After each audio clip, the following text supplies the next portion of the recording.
squirrel, oh. Send yan ng batch ko from Virginia with love. Sa labas nila yan, binidyo niya, tapos sinend niya sa akin. Ang cute-cute niya. Saka yung kulay niya nakakaiba.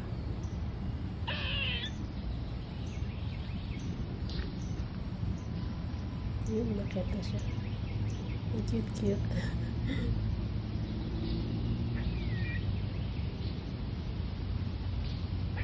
May pusa kasi doon sa ilalim ng ng kahoy sa puno. Yan yun na siya bumaba. Bumalik sa taas.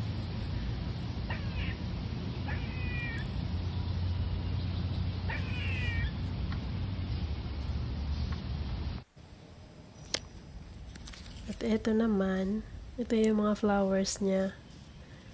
Sana niya tumawag siya, video call, tapos pinakita itong mga flowers. Sabi ko, i-video mo ako, i-upload ko sa YouTube. Sabi niya, sige, mamaya. Sabi ko, ang ganda-ganda, grabe. Nakaka-inlove ka ako. Sagot niya eh. Nakala ko ba sa akin ka-inlove? Sa bulaklak pala. Pasaway.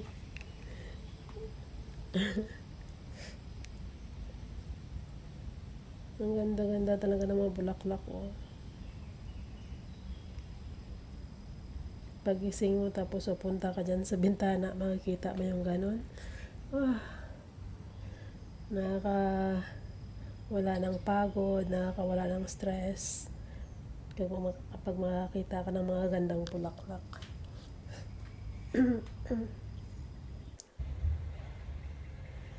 Yan yung mga Peony flowers. Nakaka-inlove talaga yung mga bulaklak, oh. Ganda-ganda. Hindi pa siya bumuka yung iba. Tapos kinakain daw ng deer yung yung hindi pa bumubukad na flowers. Ganda-ganda, oh. Alam nyo kasi guys, itong batch ko na to, batch ko siya nung college days.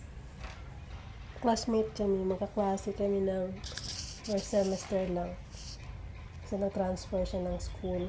So, isang semester lang kami nag-banding-banding, ganon. Nung first day of class, nakita namin ng friend ko yan, nakaupo sa likod. Yung sa may likod, sa likod talaga siya, nasa last banda ng mga upuan. Tapos sabi ko sa kaibigan ko, may gwapo dun sa likod, oh. Sino kaya yon? Kasi first day of class eh.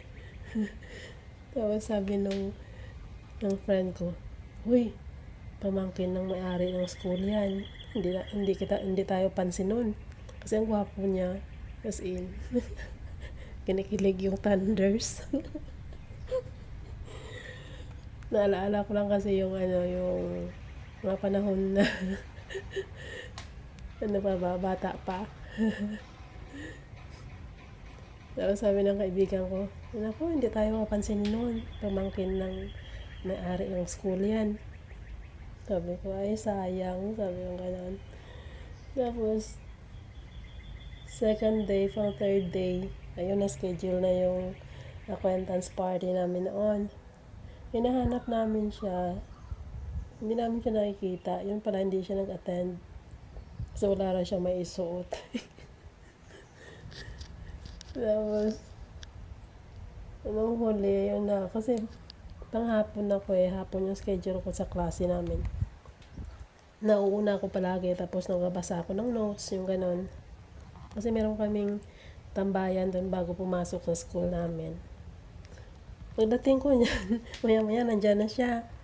Tapos, uupo sa tabi ko. Sasabihin niya yan na, pagod ako. Sabi niya, pagod ako dahil. Sabi niya gano'n. Tawa na lang ako pag manaala ko yun. Tapos, sasandal niya yung ulo niya sa balikat ko. Yan. parang kinikilig yung thunders ah. Naalala ko lang kasi yung mga panahon namin noon. Kaso nga lang, one semester lang kami nag-ano eh. Nagkasama. Pamangkin siya ng may-ari noon ng school namin, pero ang bait-bait niya.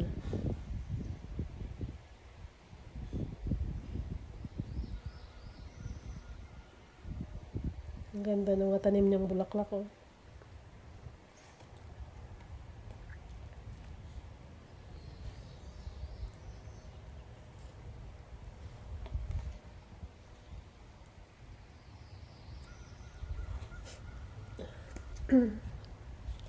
Nakaka-inlove talaga yung mga flowers.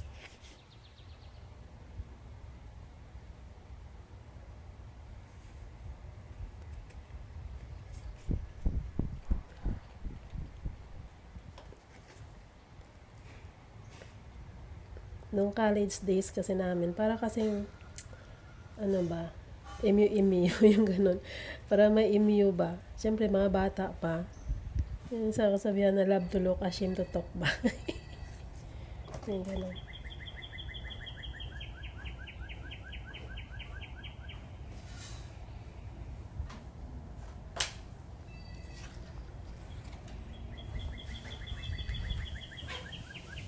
Tapos nung nag-transfer na siya ng school, nawala na kami ng komunikasyon kasi dati, di ba, wala pa mga cellphone.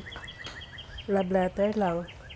Tapos hindi ko rin alam kung saan siya banda lumipat ng school. Nahiya din naman ako magtanong dun sa registrar namin. Kasi yung registrar namin noon is auntie niya. So nahiya din naman ako magtanong.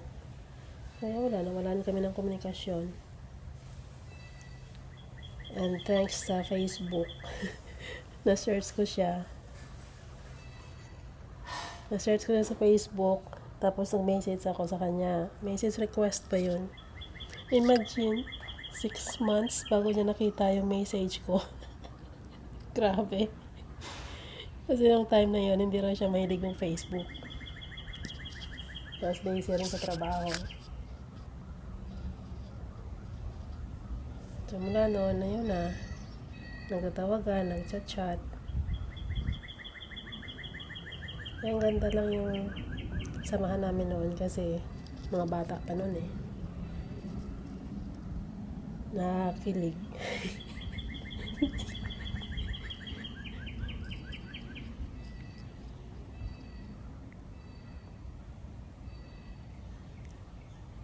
Masarap lang balikan yung mga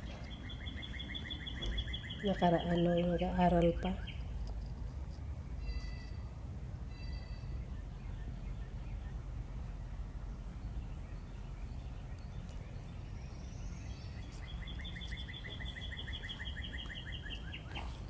Kaya sabi nga nila, pinagtagpo daw, pero hindi tinadhana. Sabay ganun eh.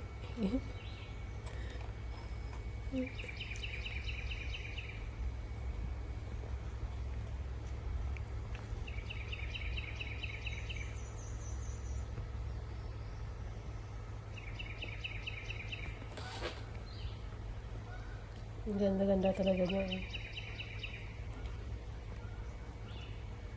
Hindi pa siya nag-bloom masyado eh. Tapos nung in-edit ko na to, kulang yung video ko. Sabi ko, i-video mo ako ulit. 2 minutes lang. Sabi niya, ipanay ulan dito. Tapos yung bulaklak, nalanta na. So, hindi na siya maganda. Okay, sayang. Ganda-ganda pa naman.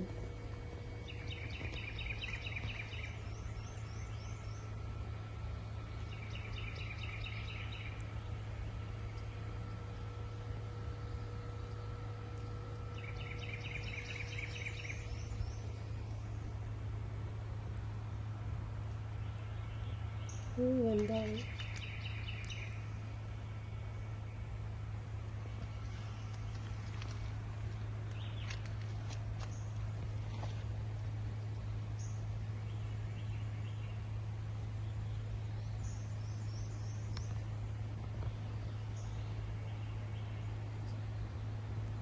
Sa gilid lang ng bahay nila to. Mahilig siya magtanim-tanim, tapos magaling siya mag landscape, yung ganun ba. Meron niya dating meron siyang fountain. Ang ganda. Na-upload ko na rin sa sa YouTube ko nung nakaraan. Ang dami kong video sa YouTube na galing dyan sa kanya. Ang ganda oh. Ito naman, kasi kulang nga yung video ko. Dito yun sa gilid ng bahay ni Lolo. Kulang kasi siya ng 2 minutes. Kaya, yan. Dinugtong ko na lang para mabuo yung 13 minutes ko na video. Ang ganda oh. Nakadikit yan sa wall ni Lolo. Mula first floor hanggang sa third floor.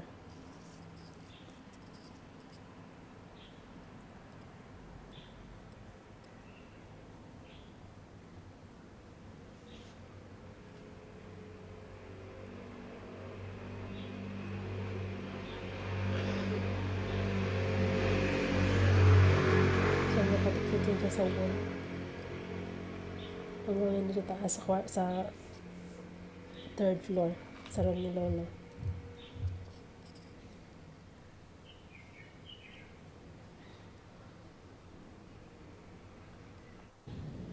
Buti nga hindi umulan eh. Kasi kung umulan, nalagas na yung mga bulaklak. Ang bilis mong lagas ng mga bulaklak kapag umuulan.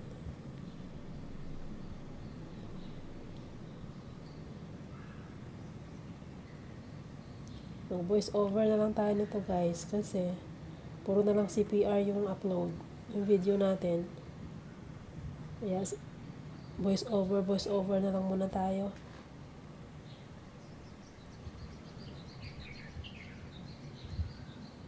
Ang ganda-ganda niya oh.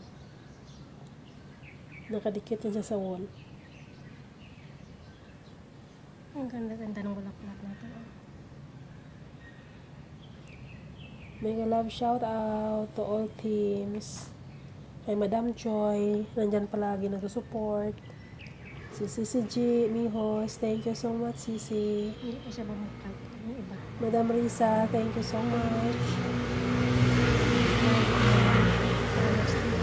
For 3, thank you. Si Hell's Kitchen Book, Sisi, thank you for your support always. Hindi pa siya bumukad. Thank you so much guys for watching. See you on my next vlog. Love you all. Bye bye.